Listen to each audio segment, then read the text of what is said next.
It's you, yeah, boy. The one to show me now and forever. No, you'll never be alone again. All day, oh yeah, all day. Please stay in my arms, boy. The one to show me if we're together. It don't matter if it rains. All day, oh yeah, all day. As long as you're in my arms, boy. It's you, yeah, boy. The one to show me now and forever. No, you'll never be alone again. All day, oh yeah, all day. Please stay in my arms, boy. The one to show me if we're together. It don't matter if it rains. All day, oh yeah, all day. As long as you're in my arms, boy. It's you, yeah, boy. The one to show me now and forever. No, you'll never be alone again. All day, oh yeah, all day. Please stay in my arms. Nagutom ba kayo sa pictures? Well, dito yan ang galing sa kalabasang kulay green ang aking niluto ngayong araw na ito. Padala ito ng aming lola mula sa kanyang hasyenda. Itong mga kalabasang magpapaganda sa ating lahat. Ayan, kung gusto mong luminaw ang iyong mga mata, kumain ng kalabasa araw-araw. Hindi naman araw-araw kasi walang kalabasa dito. Araw-araw, ayan. Ito ay galing sa aming lola. Ayan, nahugasan at na-brush ko na. Siyempre, bago natin babalatan. Ang kalabasang ito ay maligat. Katulad din ng orange yung color. Kaya huhusgahan natin kahit matigas magbalat ay pagtsatsagaan natin para mayroon tayong nilutong kalabasang ginataan. Ayan, shout out sa aking mga palanggingging. Ayan, hindi magandang tingnan yung kanyang skin. Pero pag nabalatan na natin, manilaw-nilaw at maligat ang kalabasang ito. Ayan, nahugasan na natin at iplastara na natin ang ating sangkalan at ang martini na matalim nating kutsilyo. Ang bilis, minagic ko lang ang paghiwa. Pero sa totoo lang, matigas. Walang tagahawak ng ating camera, kaya habang biniyak ko yan, nakapausi ang ating video. Siyempre, dahil walang tagahawak, wala tayong maniniyot. Hanggang naging 4 na bahagi na ang ating kalabasa. Ayan. Nabalatan na natin at yellow na yellow talaga. Ang mga pinagtabasan, syempre maraming ilalagay sa compost para mayroon tayong pataba sa ating soil. Pagdating ng spring season, ayan, ang daming pinagtabasan kung sa tela pa, o di ba? Ayan na ang ating kalabasa. Nahubaran ko na, nabalatan ko na, at ayan na ang pinagtabasan. Hiwa-hiwa na, kinuha ko yung medyo makapal na bahagi. Ayan, i-steam natin. At sa ating ginataan naman, lalagyan natin ng smoked American bacon. Ayan. Yung talong ko may 2 pang natira. Yan, ilalagay din natin sa ating ginataan syempre. Ayan ang coconut cream, kakanggata, bawang, panakot sa mga wakwak, at syempre ang ating malaking sibuyas. And there is more. Ang dilis. nabigay ni Lala Brisa sa akin. Galing pa ng Pilipinas yan. Lumangoy papuntang Finland ang maliliit na dilis na yan. Pero isasangag ko yan. Hindi ko siya ihahalo sa ginataang kalabasa dahil hindi yan kakain ang dalawang palangging kapag lagyan ko ng dilis. Okay, so umpisahan natin. Sangag-sangag natin ang ating dilis na lumangoy pa yan mula sa Pilipinas. Ayan. Wala kasing mabibili dito. Mayroon sa Asian shop, dilis pero naka-frozen. Hindi dilis na tuyo na ganyan. Dilis na isda na naka-frozen. Yan na siya. Kulay brownish na. At umaamoy ang ating kusina ng isda. Mabuti na lang, mag-isa lang ako dito ngayon. Yung isa, nasa work na, maaga pa. Yung isa ay tulog pa sa kanyang kwadra.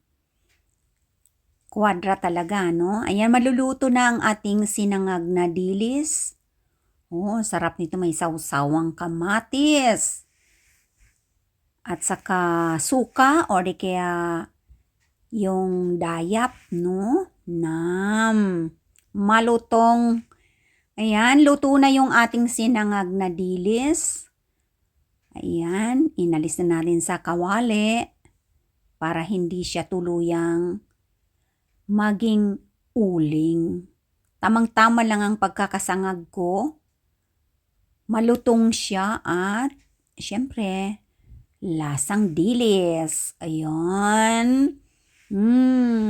Tulolaway na naman ang mga nagugutom.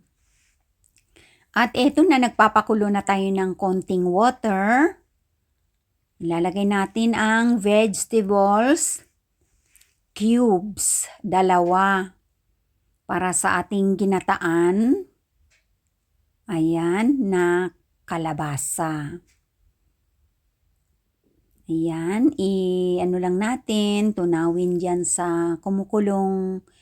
Actually, 2 tasang maliit lang naman na water. Dahil maglalagay tayo ng gata. Kaya ayaw ko ng masyadong maraming sabaw para malapot yung ating kakanggata na ilalagay. Dissolve ng ating cubes at ito ang ating ilalagay muna ang chicken. Palalambutin natin ang chicken drumsticks, 3 lang naman yan. Kasi 3 lang naman kami dito. Ayan. Kumusta kayong lahat? Ano ang inyong mga niluluto ngayon dyan sa inyong mga kusina?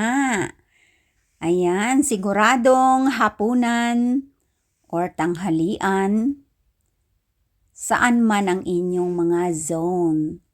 Ayan, may paprika 3 kulay. At lalagyan ko siya ng smoked American bacon para parang siya, smoky yung kanyang lasa. Sibuyas, talong, kalabasa. Kumukulo ang ating chicken drumsticks, John. At siguradong yung lasa ng ating cubes ay papasok na sa meat ng ating chicken. Yan. At baliktarin lang natin para maluto din naman yung kabila. Alright, so na-chop-chop na natin ang ating smoky American bacon. Chop-chop ng maliliit. Ayan. Ang bango. humahalimuyak. Ihulog na natin ang ating bacon. Pampasarap yan sa ating ginataang kalabasa na may chicken. Ayan. Ngayon ko lang ito na try na lutuin itong dish ko na ito. Embento lang. Sariling idea. Sariling imbensyon. Pero sigurado simot sarap. Ayan. Kailangan ang sibuyas ay malalaki ang hiwa. Parang pinakagulay ko na kasi yan sa aking mga niluluto ang sibuyas. Yan. Ihulog na natin dyan. At isang bawang.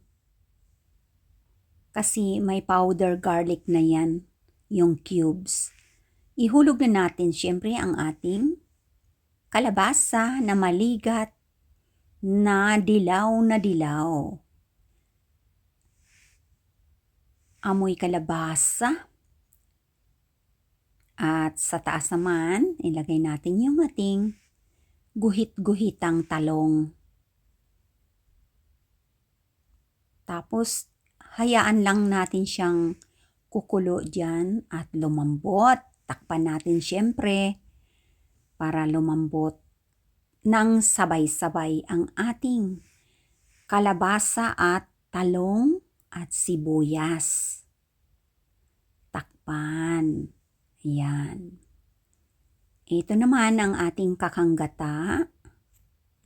Masyado siyang malapot kaya lalagyan natin siya ng hot water para matunaw yung kakanggata. Konting konting hot water, nagpakulo na rin ako para lang matunaw yung very thick na kakanggata. Lagyan natin ng hot water. Tapos halo-halo lang natin para madaling ibuhos sa ating kaldero. Ayan. Mayroon din namang nabibili dito na yung coconut milk. Kaya lang yung nabili, yung kakanggata, yung cream. So, ayan na siya. Para na siyang gata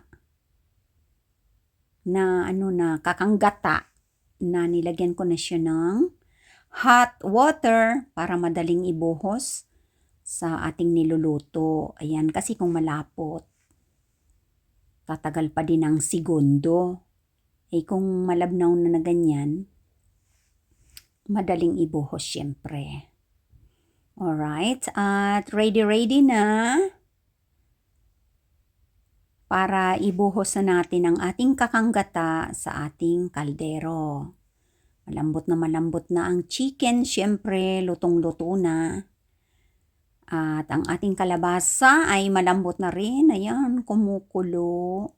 Ano kaya ang pakiramdam, no? Kapag ang isang tao ay nandyan sa kumukulong sabaw, no? Siguro, lapnos-lapnos ang balat kapag nasa kumukulong sabaw or kumukulong tubig ang isang tao lumalangoy. Imagination nga naman Alright, oras na para ibuhos natin ang ating kakanggata. Ayan. Sa ating niluluto. O, diba? Madaling ibuhos. Kapag na melts na natin sa hot water yung ating kakanggatang malapot. Ayan. Ang bango. Ayan. Ang chicken napakalambot na. Ang bacon ay nagbibigay ng smoke flavor sa ating niluluto ngayon. Hindi pa siya tapos pero parang gusto ko nang kumain. Nagugutom na kasi ako. Wala pa akong sinaing Pero may bahaw na kanin ako sa refrigerator. Pero magsasaing pa rin ako ng bagong kanin. Para may bago, ayan. At ihulog natin ang 3 kulay ng pag-ibig. 3 kulay ng paprika para pampaganda at pang-decoration na rin ang kulay. Ayan, takpan natin. At ayan na. Nalagyan ko na siya ng paminta. Ayan, kasi wala tayong maniniyot. At nalagyan ko rin siya ng mixed na iba pang mga seeds at spices. Yan. Yung ating paggiling-giling ng mga butilya ay hindi na natin na videohan kasi wala tayong tagahawak ng camera. Ayan, so lutong-luto na yung ating chicken. Ang lambot na. At ang ating kalabasa ay magpapadilaw ng ating niluluto ngayon. Plano ko sanang lagyan ng turmeric powder. Kasi meron akong turmeric powder. Ang dami pa. Kaya lang naisip ko, baka hindi kakain yung dalawa. Kasi ang turmeric powder, very strong na spices. Kaya hindi ko na nilagyan sa ngayon. Ayan ang ating scallion leaves. Pangpatong na natin sa taas ng ating ginataang kalabasa na may manok at saka talong at sibuyas, paprika. At habang pinapakulo natin saglit, dito naman tayo sa bigas. Ayan ang aking jasmine rice. Magsasaing tayo syempre. Kayo nakasaing na ba kayo dyan? Ayan ang aking jasmine rice. Sino ang relate? Tatakali ng puno, tapos babawasan. O diba? 1 at kalahati dito sa aking jasmine rice. At maglalagay tayo ng organic rice. Kaya paubos na itong aking organic rice na ito. Para siyang bagong ani na palay na medyo greenish pa siya. Ayan. At ihahalo natin yan sa ating jasmine rice para mayroon tayo. Ayan o, para siyang green pa na rice na hindi masyadong natanggal ang kanyang vitamins. Kaya siya ay organic. Ayan. At hindi lang yan. Mayroon pa akong isang rice na basmati din, yung mahahaba. Yung parang bihon na mahahaba. Ayan. So maglalagay din tayo para 3 klase ang ating bigas. Para mas masarap ang ating kakaining kanin. Ayan. Pero, ayan, mahirap. Ang ating kamay walang maniniyot. Kaya ayan. Anyway, kahit pa paano ay nag-shoot naman yung aking basmati rice sa aking lechehan, di ba? Sa aking takalan. So magkaiba ang kulay niyan. Yan. Para 3 klase ng bigas ang ating isasaing ngayon. Alright, ayan na siya. Mix lang, ang ganda ng kulay, o diba? Parang mukhang NFA rice na siya. Na very, very luxury. Ayan. Diba? At syempre, bago natin isalang yan ay tatanggalin na natin itong ating niluluto sa apoy. Ayan. At nakasalang na yung ating kanin, pero dahil ako ay nagugutom na, kakainin ko na lang yung bahaw na kanin muna. Kasi isasaing ko pa lang itong bagong bigas. Okay? Oh, ang bango, mga palangging. Shoutout nga pala dyan sa aking mga members, sa aking mga nagsusuper thanks. Thank you so much sa inyong lahat. And of course, sa aking mga subscribers. Around the world, ayan. Ready na? Kakain na tayo. Ayan ang aking bahaw na kanin. Mainit yan. Nilagay ko sa microwave oven. May sesame seeds. At ito ng ating lotong ulam. Ayan. At syempre ang ating dilis na sinangag. Ayan. At may fruits na pwedeng panghimagas kapag gustuhin or kapag hindi pa bundat. Pwede pang kumain ng fruits. Ayan. Tara nang kumain mga palanggingging. Ayan, thank you so much sa inyong pag-watch dyan. Shout out, members, super chatter, subscribers. And thank you, and see you sa ating Christmas event very, very soon. God bless us all. Bye-bye.